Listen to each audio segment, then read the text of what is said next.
सत श्री अकाल, नमस्कार, आदाब। पंजाबी रेडियो और पंजाबी टीवी यूएस से देख और सुन रहे सभी साथियों का स्वागत है इस समय के विशेष programme beyond the headlines with Mandeep Punia में। हर रोज की तरह पूनिया जी का साथ इस प्रोग्राम में हमारे साथ होता है और देश विदेश के साथ जुड़ी हुई अहम खबरों पर बातचीत होती है। सबसे पहले करेंगे पूनिया जी का स्वागत, फिर एक एक करके खबरों पर होगी बातचीत। स्वागत है पूनिया जी। जी नमस्कार, सत श्री अकाल, आदाब। नमस्कार, सत श्री अकाल, आदाब। रुख खबरों का अभी करें तो बात आज सबसे पहले राहुल गांधी की। राहुल गांधी जयपुर में बस ट्रक की बॉडी बिल्डिंग वर्कशॉप पहुंचे। यहाँ जाने का क्या कारण है उनका? क्या अब कौन से प्रोजेक्ट पे वो काम कर रहे हैं? क्योंकि हमने पिछले दिनों में देखा है कोटा में भी उन्होंने एक प्रोग्राम किया था विद फैक्ट एंड फिगर्स। अब ये का किस तरफ बढ़े हैं अब वो? देखिए, राहुल गांधी राजस्थान के जयपुर में बस और बस और ट्रक की बॉडी बनाने वाले वर्कशॉप में पहुंचे हैं और उसमें उन्होंने कारीगरों और जो इस स्मॉल स्केल इंडस्ट्री के लोग हैं उनसे बात की है। बेसिकली जो राहुल गांधी हैं वो लीडर ऑफ अपोजिशन अलग अलग सेक्शन से सोसाइटी के मिल रहे हैं। पिछले एक साल में आपको बहुत सारी ऐसी मुलाकातें दिखेंगी। वो टायर पंचर लगाने वालों से लेकर मोटरसाइकिल ठीक करने वालों से लेकर कूलियों से लेकर और मजदूरों से लेकर सबसे मिल रहे हैं। उसी में ही अब की बार उन्होंने स्मॉल स्केल इंडस्ट्री को फोकस किया है। देखिए, आप जब ये गवर्नमेंट शुरू में बनती है 2014 में, तो नरेंद्र मोदी एक नारे के साथ आते हैं, make in India, made in India और वोकल फॉर लोकल, इस किस्म के नारे लगाए जाते हैं। और मतलब मेड इन इंडिया और वोकल फॉर लोकल के नाम पर आपको पता है, जैसे दिवाली के टाइम पे चाइनीज झालरों का विरोध करके हवाबाजी की जाती है, वो सारी चीजें हैं। देखिए, पानी बहुत बह चुका है। तकरीबन 11 साल 12 साल हुकूमत के हो चुके हैं, 12 साल हो चुके हैं इनफैक्ट। 12 साल में आप देखेंगे तो जो मेक इन इंडिया के जो वायदे हैं उनके बीच में हम देख रहे हैं कि जो लघु उद्योग हैं, जो छोटे उद्योग हैं भारत में, वो लगातार सिकुड़ते जा रहे हैं। खैर, कांग्रेस को भी बहुत बात याद आई है। राहुल गांधी को बहुत बाद में याद आई है। मेरे को लगता है कि ये इन नारों के ऊपर जो नरेंद्र मोदी जो नारे लगा रहे थे, उनकी जो पड़ताल है वो बहुत पहले की जानी चाहिए थी। खैर, देर आए दुरुस्त आए। 12 साल बाद वो जो स्मॉल स्केल इंडस्ट्री है उसकी खैर खबर लेने के लिए लीडर ऑफ अपोजिशन निकले हैं। उन्होंने बात की है और उसमें यही कि जो बसों की बॉडियां बनाई जाती हैं, ट्रकों की बॉडियां बनाई जाती है, उस वो किस किस्म से बनती हैं, आज के समय में क्या स्थिति है। चाहे लोहे की चादरें हों, वेल्डिंग का काम हो, या फिर जो और ऐसी कंपनियां हों जिनके काम दाम में छोटी स्मॉल स्केल इंडस्ट्री की इन्वॉल्वमेंट हो, तो उनकी बात है। सिकुड़ किस लिए रहा है गुरप्रीत? क्योंकि देखिए, लोकल डिमांड भी सिकुड़ी है, आप देखेंगे।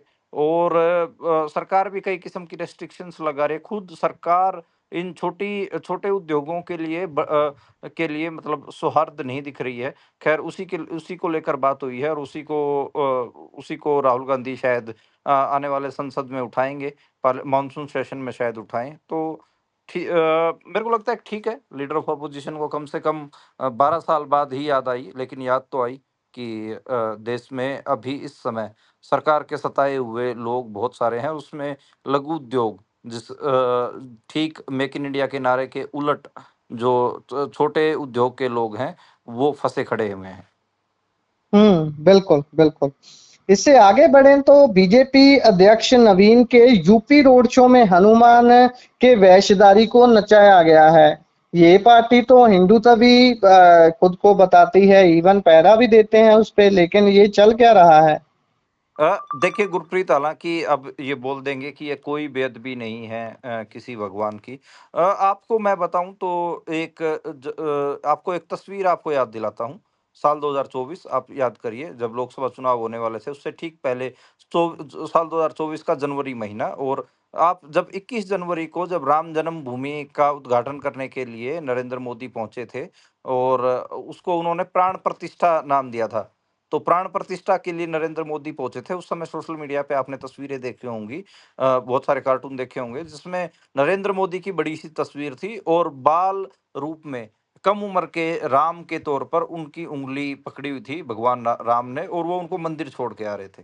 उस समय में भी ये विवाद हुआ था कि नरेंद्र मोदी तो इतना बड़ा दिखाया जा रहा है और राम भगवान राम को ऐसे दिखाया जा रहा है जैसे भगवान राम तो कहीं वनवास में गुम हो गए थे और नरेंद्र मोदी ने उनका रेस्क्यू ऑपरेशन किया, अब उनको वो अयोध्या में बसाने जा रहे हैं। तो ये स्थिति थी उस समय भी, हमारे जैसे बहुत सारे लोगों ने ये लिखा था कि कहीं नरेंद्र मोदी अपने आप को बड़ा तो नहीं दिखा रहे हैं। अब हम अक्सर देखते हैं कि बीजेपी की सभाएं होती हैं, उसमें राम के, भगवानों के रोल करने अदाकार होते हैं, रोल करने वाले जी। लोग, वो पहुंचे होते हैं। बहुत बार हमने देखा कि राम इवन की ये तो टिकटें भी देते हैं, ये तो टिकटें भी देते हैं, हमने देखा ही है, जो राम का रोल कर रहे थे रामायण हाँ में उनको टिकट दी के जिताया इन्होंने। हाँ, मेरठ में।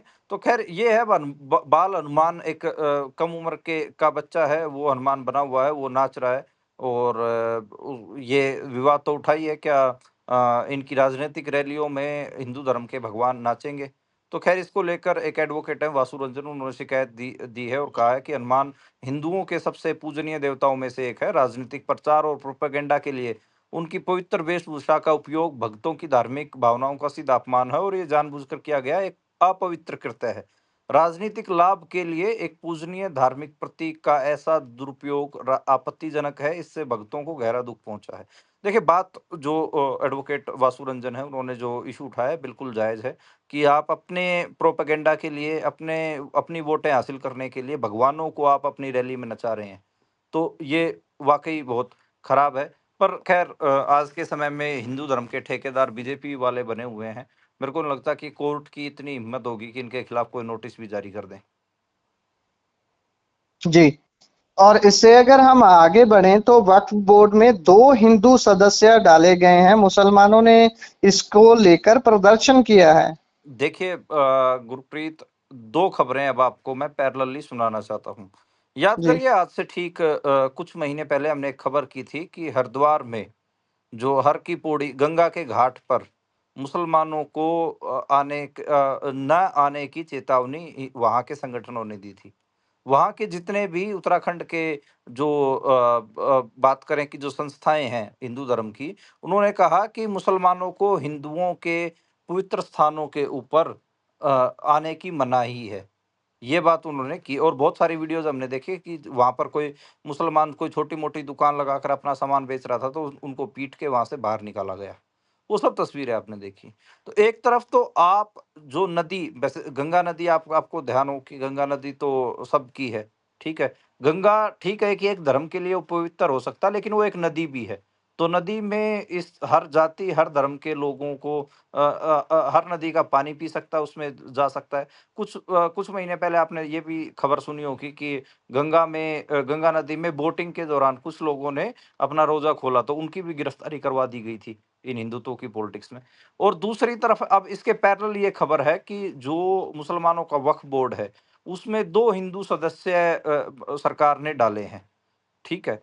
अब एक तरफ तो आप मतलब खुद के धर्म के जो धार्मिक स्थान हैं, उनके ऊपर मुसलमानों की एंट्री तक अलाउ नहीं कर रहे और दूसरी तरफ उनके रिलीजियस बोर्ड में, धार्मिक बोर्ड हैं, उनमें आप बतौर मेंबर घुस जा रहे हो। ठीक है? तो मतलब ये एक मैं आपको बताऊँ बात, ये सिर्फ़ मुसलमानों तक, वक्फ बोर्ड तक सीमित नहीं रहेगा। ये आपको थोड़ा-सा मैं बताऊँ तो आप ये भी चेक करो कि महाराष्ट्र में ये सिख धर्म के जो इंस्टीट्यूशंस हैं, उनमें भी ऐसे ही हिंदू घुसाने की कोशिश में लगे हुए हैं। ये आपको एसजीपीसी में भी दिखेगा आने वाले समय में। तो बड़ी बड़ी माइनॉरिटीज़ के लिए बड़ी चिंता की खबर है कि उनके जो रिलीजियस बोर्ड्स हैं, उनमें ये बतौर मेंबर घुसना चाह रहे हैं और खुद के जो धार्मिक स्थानों पर माइनॉरिटीज़ के लोगों को पैर तक रखने नहीं दे रहे।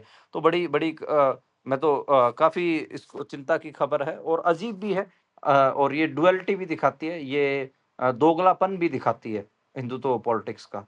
ख़ैर जो 2 मेंबर डाले गए हैं, मनोज मालपानी, वो भी आरएसएस से जुड़े हुए हैं और 30 साल से आरएसएस से जुड़े होने का उनका बैकग्राउंड है। 18 साल से अनिमेष भार्गव जुड़े हुए हैं, उनको भी डाला गया है।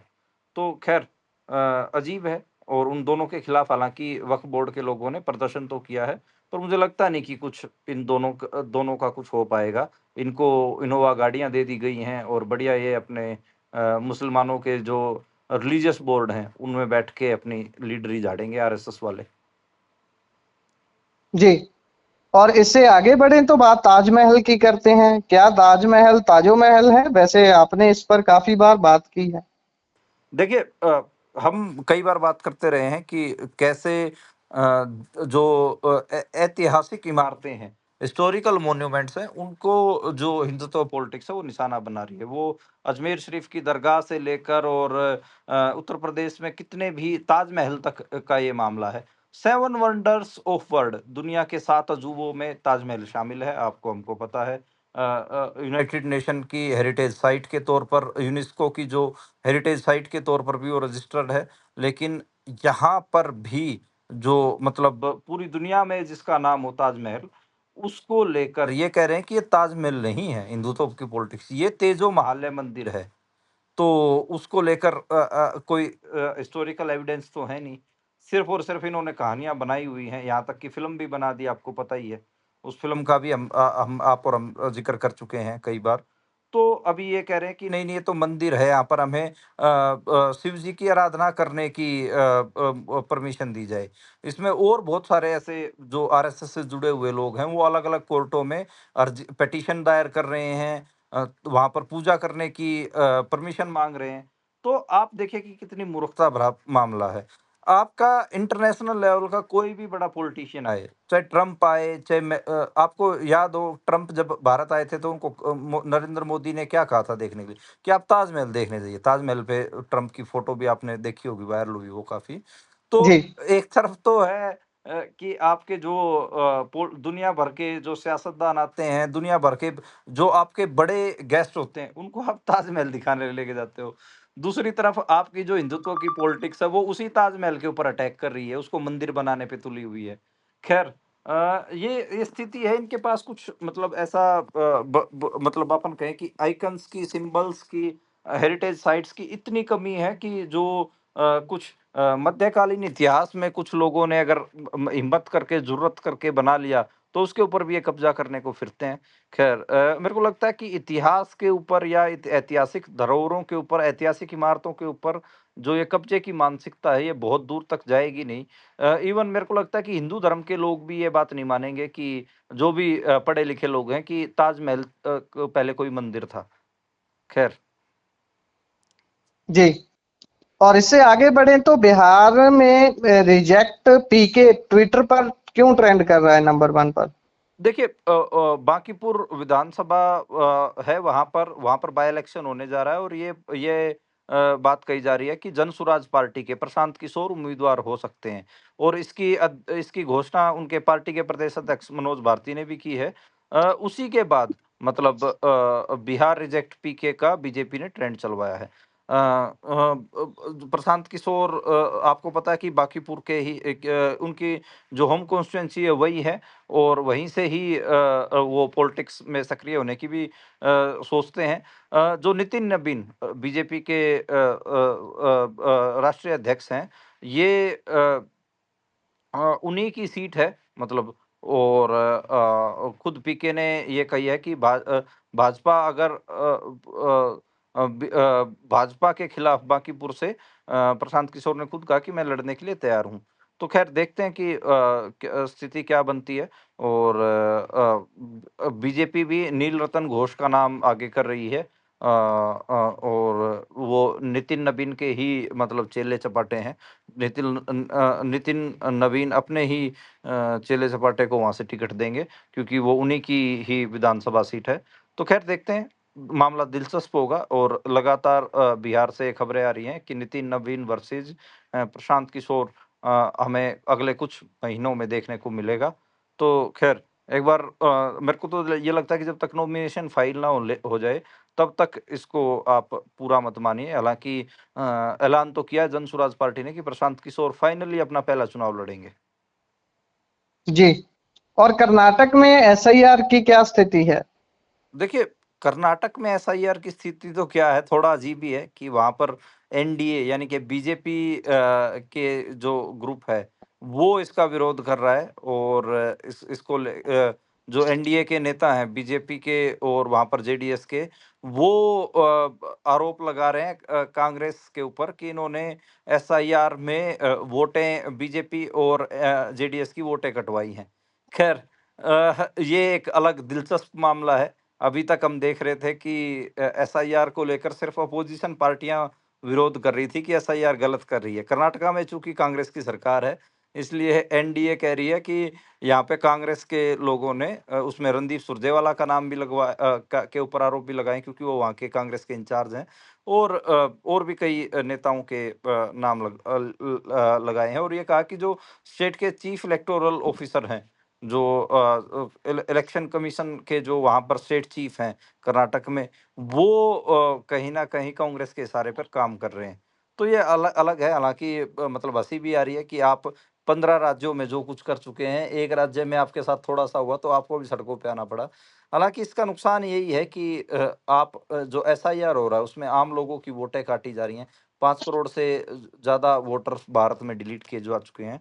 तो उनको अब ये पता नहीं कि वो सच में ही 5 करोड़ लोग विदेशी हैं या फिर उनका क्या मामला है। हालाँकि उनको कम से कम वोट के अधिकार से वंचित कर दिया गया है। जी। और ई20 पेट्रोल के खिलाफ पहला विरोध प्रदर्शन हुआ। हाँ, दिल्ली के जंतर मंतर पर ई20 पेट्रोल के खिलाफ पहली बार जो लोग हैं सड़कों पे उतरे हैं। हालांकि कोई बड़ा कट नहीं देखने को मिला। 800,000 लोग ही सड़कों पे थे। उसमें जो हमारी गाड़ी हमारा अधिकार नाम से एक प्रोटेस्ट ऑर्गेनाइज किया गया था, जिसमें तहसीन पूनावाला एक बिजनेसमैन है, उनका उन वो मुख्य तौर पर दिखाई दे रहे थे। और उसमें उन्होंने वहीं ऑटोमोबाइल इंडस्ट्री के पत्रकार भी शामिल थे, ऑटोमोबाइल इंडस्ट्री के एक्सपर्ट भी शामिल थे। वो यही कह रहे थे कि भाई ई20 पेट्रोल से गाड़ियों को नुकसान हो रहा है और उसमें माइलेज की गिरावट भी है, लोगों के फ्यूल पंप सील हो रहे हैं, फ्यूल फिल्टर क्लॉग हो जाते हैं, और जो खासकर जो जर्मन गाड़ियां हैं या फिर बाहर की गाड़ियां, उनके तो बहुत महंगे रिपेयर खर्च होते हैं। हालांकि इसके उल्टा आप देखेंगे तो जो नितिन गडकरी हैं वो कहते हैं कि कुछ नहीं हो रहा, ये तो ट्राइड एंड टेस्टेड है। हालाँकि हरदीप पुरी पेट्रोलियम मंत्री हैं जो भारत के, वो ये बात एक्सेप्ट कर चुके हैं कि ई20 से कुछ माइलेज ड्रॉप होती है। तो ख़ैर नितिन गडकरी लगातार ई20 तक ही बात नहीं करते, कहते कि मैं तो ई100 तक कर दूँगा। तो ख़ैर गन्ने के जूस के ट्रोल आप लगातार देख ही रहे होंगे। और ये भी बात आई थी कि जो ई10 गाड़ियाँ हैं या ई5 गाड़ियाँ हैं, उनमें तो खासकर यानी कि 2 साल 2023 से पहले जो पेट्रोल गाड़ियाँ बनी हुई हैं, उनमें खासकर ई20 फ्यूल से दिक्कत आ रही है। हालाँकि नितिन गडकरी जो अलग-अलग गाड़ियाँ कंपनियाँ हैं, उनको कह रहे हैं कि आप कम से कम प्रेस में आके ब्रीफ करिए कि ई20 पेट्रोल से कोई दिक्कत नहीं होती है। मैं देख रहा था कि रेनो की एक गाड़ी थी 2021 मॉडल, उसमें फ्यूल पंप की दिक्कत आई तो एक एक जो कस्टमर था उसने काफ़ी लंबी मेलबाज़ी की। उस मेल में रेनो कंपनी ने ये बात मानी कि ई20 फ्यूल के कारण उनके गाड़ी में दिक्कतें आती हैं, 2023 से पहले की गाड़ियों की। ख़ैर हालाँकि कंपनियाँ मेरे को लगता है कि सरकार के डर से, क्योंकि सरकार कोई भी उनके खिलाफ फ़ैसला कर सकती है, तो कोई ज़्यादा बात रखेंगी नहीं। हाँ, यूज़र्स ज़रूर लगातार इंटरनेट पे अपने एक्सपीरियंस को डाल रहे हैं, लगातार अपनी वीडियोज़ डाल रहे हैं, जिसमें उनकी गाड़ियाँ ख़राब हो रही हैं। अभी नितिन गडकरी का एक नया इंटरव्यू देख रहा था, वो कह रहे थे कि बात सिर्फ यहाँ तक सीमित नहीं रहेगी कि एथेनॉल पेट्रोल में ब्लेंड करेंगे, करने तक सीमित नहीं रहेगी। वो डीज़ल में भी अब एथेनॉल की ब्लेंडिंग करेंगे, लेकिन बायो ब्यूटेनॉल पता नहीं क्या ऐसा नाम ले रहे थे। एथनो ब्यूटेनॉल के तरीके से करेंगे, क्योंकि एथेनॉल की डीज़ल में मिक्सिंग की गई तो वो टेस्ट फेल हो गया था। अब डीज़ल में कुछ और मिक्स करने की बात आ रही है, तो देखते हैं कि क्या मिक्स करेंगे ये। डीज़ल गाड़ियों को भी अब अपनी कमर कस लेनी चाहिए, उनके भी फ्यूल पंप खराब होने जा रहे हैं। जी। और अडानी पावर ट्रांसमिशन के खिलाफ किसानों का प्रदर्शन हुआ है, लेकिन हैरानी की बात यह है कि ये प्रदर्शन गुजरात के किसानों ने किया है। ये कैसे हुआ? देखिए, ये वहाँ पर जो पाटीदार किसान हैं गुजरात के मोरबी में, उनका बड़ा आंदोलन चल रहा है। लेकिन मामला ये है कि एक तस्वीर, एक वीडियो भी बाहर नहीं आ रही। क्या आपने टीवी चैनलों पे ये खबर देखी? क्या आपने सोशल मीडिया पे देखा? नहीं। गुजरात में बड़ा मोरबी में बीजेपी सरकार के खिलाफ बड़ा आंदोलन चल रहा है, और उसमें अडानी जो पावर है उसको लेकर मामला चला रखा है। वहाँ पर इवन किसानों किसानों की आप संख्या देखेंगे तो कम से कम भी 50,000 किसान वहाँ पर आंदोलित हैं। और ख़ैर जो अडानी की एनर्जी सॉल्यूशंस की जो वहाँ पर प्रोजेक्ट लाइन्स हैं, टावर बिछा रहे हैं, लाइनें बिछा रहे हैं, उसके खिलाफ वहाँ पे पाटीदार किसान आंदोलन कर रहे हैं। एक जगह पे हमने देखा कि जो पत्रकार वहाँ पे कवरेज करने के लिए गए, तो पुलिस वालों ने सबसे पहले पत्रकारों के कैमरे बंद करवाए। तो किसानों की वहाँ पर जो मामला है, किसानों का जो आंदोलन है, उसको बिल्कुल भी कवर नहीं किया जा रहा।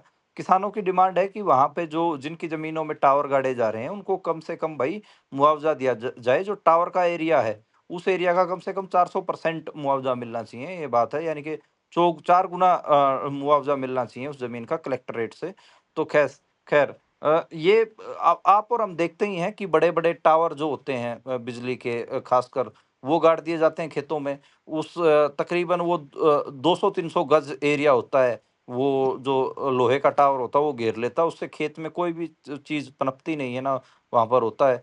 तो उसका असर तो आता है। भई ज़मीन तो किसान की हो गई ना खराब, आपका क्या जा रहा है? तो आपको कम से कम उसके लिए मुआवज़ा तो देना चाहिए, किसानों की माँग ठीक है। देखते हैं कि राष्ट्रीय सेठ के बचाव में वहाँ पर बीजेपी क्या करती है। मेरे को लगता है कि किसानों का आंदोलन मज़बूत है, सरकार को झुकना पड़ेगा वहाँ। जी। और पंजाब कांग्रेस की भी बात करें लगे हाथ, तो क्या अभी बगावत के क्या सुर चल रहे हैं? क्योंकि चन्नी ने तो दिखा दिया था अपना तेवर मीटिंग करके। अभी आज भी एक फोटो सामने आई है जिसमें सुखजिंदर रंधावा भी पूरा एक साथ नजर आ रहे हैं इसी ग्रुप के, चन्नी ग्रुप के। देखिए, बात यही है कि बगावत रुक नहीं रही है। जो कांग्रेस के जो इंचार्ज हैं भूपेश बघेल, वो आज चंडीगढ़ पहुंचे थे, लेकिन उनकी मीटिंग का बायकॉट चन्नी समर्थकों ने किया। चन्नी से मिलने के लिए मैं बात करूं तो सुखजिंदर रंधावा भी पहुंचे, और भी कई लोग पहुंचे। लेकिन उनसे मिलने के लिए, भूपेश बघेल से मिलने के लिए अगर बात करें तो चन्नी का गुट बिल्कुल भी नहीं गया। सिर्फ जो बात करें प्रताप बाजवा और भूपेश बघेल साथ दिखे, लेकिन चन्नी के जो गुट के लोग हों बिल्कुल नहीं पहुंचे। बताया जा रहा है कि चन्नी को बार बार भूपेश बघेल फोन करते रहे कि आइए और मिल लीजिए, लेकिन उन्होंने मना कर दिया। और वो एक डोजियर लेकर, जो बाकी गुट है उसका एक डोजियर लेकर वो दिल्ली पहुंचे। दिल्ली में हाईकमान से मुलाकात करेंगे। देखिए, जो बात करें तो कई ऐसी बयानबाजियां हैं राजा वड़िंग की, जिसके कारण अलग-अलग जो लोग हैं, वो अलग-अलग सेक्शन है सोसाइटी के, वो उनसे नाराज़ हैं। वो सिख भी हैं, उनसे नाराज़ हैं, ओबीसी भाईचारा हो या फिर दलित भाईचारा हो, वो उनसे नाराज़ हैं। खैर, अ देखते हैं कि स्थिति क्या बनती है। पर मेरे को लगता है कि भूपेश बघेल के बस की बात तो नहीं है। जब तक राहुल गांधी, हालाँकि राहुल गांधी विदेश गए हुए हैं। राहुल गांधी जब जब तक विदेश से वापस नहीं आते, तब तक बात बनेगी नहीं। तब तक ऐसे ही बगावती सुर चन्नी के आपको देखने को मिलेंगे। राहुल गांधी आने के बाद शायद कोई जो समस्या का हल है, वो निकाला जा सकता है। जी। और दिलजीत दोसांझ की 2 दिन पहले ही ओटीटी पर रिलीज हुई फिल्म सतलुज, जो शहीद जसवंत सिंह खालड़ा जी के जीवन और उनके काम पर आधारित है, वो उसको भारत में हटा दिया गया है ओटीटी प्लेटफॉर्म से। हाँ, बिल्कुल आपने सही कहा कि human right activist Jaswant Singh Khalra के जीवन पर जो फ़िल्म दिलजीत दोसांझ की थी, उसको ओटीटी प्लेटफ़ॉर्म जी5 से हटा दिया गया है। आपको ध्यान हो कि जब 1990 का जो दशक था, उसमें शुरुआत के 4 साल जसवंत सिंह खालड़ा ने जो काम किया, वो पूरी दुनिया ने देखा। और उन्होंने जो पंजाब में ह्यूमन राइट के जो वायलेशन हुए, उसमें उन्होंने जो शमशान घाट थे उनके रजिस्टर देख-देख के, और जो पीड़ित परिवार थे उनसे मिल-मिल के बहुत डेटा इकट्ठा किया, जो पंजाब में नौजवानों की नस्लकुशी की गई स्टेट द्वारा, तो उसको एक्सपोज़ किया था। तो उसी को लेकर ही ये फ़िल्म थी।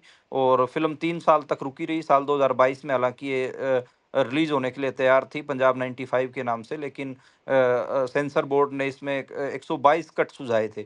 122 कट इन्होंने लगा भी दिए। जो डायरेक्टर हैं अनित रेयन, उन्होंने 122 कट पूरे कर लिए, फिर दोबारा ये सेंसर बोर्ड के पास लेके गए, फिर सेंसर बोर्ड ने मना कर दिया था। तो इन्होंने नाम बदल के सतलुज नाम करके ओटीटी पे रिलीज कर दिया था। और उसको लेकर फिर 2 दिन के अंदर अंदर, 48 घंटे के अंदर अंदर, इस फिल्म को सरकार ने फिर से हटवा दिया है। फिल्म हटाने के बाद दिलजीत दिलजीत दोसांझ की एक टिप्पणी आई है, एक इंसानियत होती है, वह इंसानियत मर गई। मुझे इस बात का दुख नहीं है कि फ़िल्म इंटरनेट से हटा दी गई, क्योंकि फ़िल्म लोगों तक पहुँच चुकी है। एक बार जो चीज़ इंटरनेट पर आ गई उसे हटाना आसान नहीं है। इनके सलाहकार ठीक नहीं है। इस फ़िल्म के साथ वही होगा जो खालड़ा जी के साथ हुआ था। तो ख़ैर यही है कि खालड़ा जी का नाम पूरी दुनिया आज जानती है, बेशक से इन्होंने उनको गायब करने की कोशिश की हो, उनके साथ कैसा भी सलूक करने की कोशिश की हो, लेकिन ना उनके काम को मिटाया जा सकता है, ना उनके नाम को मिटाया जा सकता है। सेम ये फ़िल्म है, ये फ़िल्म मैं आज देख रहा था कि राजस्थान के गंगानगर का एक गाँव था, उसमें पूरा गाँव प्रोजेक्टर के ऊपर बैठ के ये फ़िल्म देख रहा था। तो दिलजीत की बात सही है कि भई ये बात तो फैल गई है। मेरे पास आज कम से कम मेरे 10 दोस्तों ने लिंक बना-बना के भेज दिए हैं कि अगर आपने अभी तक ये फ़िल्म नहीं देखी है, तो देख सकते हैं। तो लोग इसको लगातार पर्सनल ग्रुप्स में सर्कुलेट कर रहे हैं। तो बात तो चल निकली है, फ़िल्म तो लोगों तक पहुँच रही है। हालाँकि फ़िल्म मैंने जैसे आपको पहले भी बताया था कि मैं बहुत पहले देख चुका हूँ। दिलजीत दोसांझ ने मोहाली में एक स्क्रीनिंग रखी थी। उसमें पंजाब के कुछ पत्रकारों को, कुछ सियासतदानों को, कुछ जो फ़िल्मसाज़ हैं या फिर फ़िल्म कलाकार हैं, उनको ये फ़िल्म दिखाई गई थी। तो उसमें से मैं भी एक पत्रकार था, मुझे भी ये फ़िल्म दिखाई गई थी। तो फ़िल्म देखने के बाद हनीत रेहन को मैंने अपनी जो शुभकामनाएँ थी वो दी थी, कहा कि बहुत अच्छी फ़िल्म है।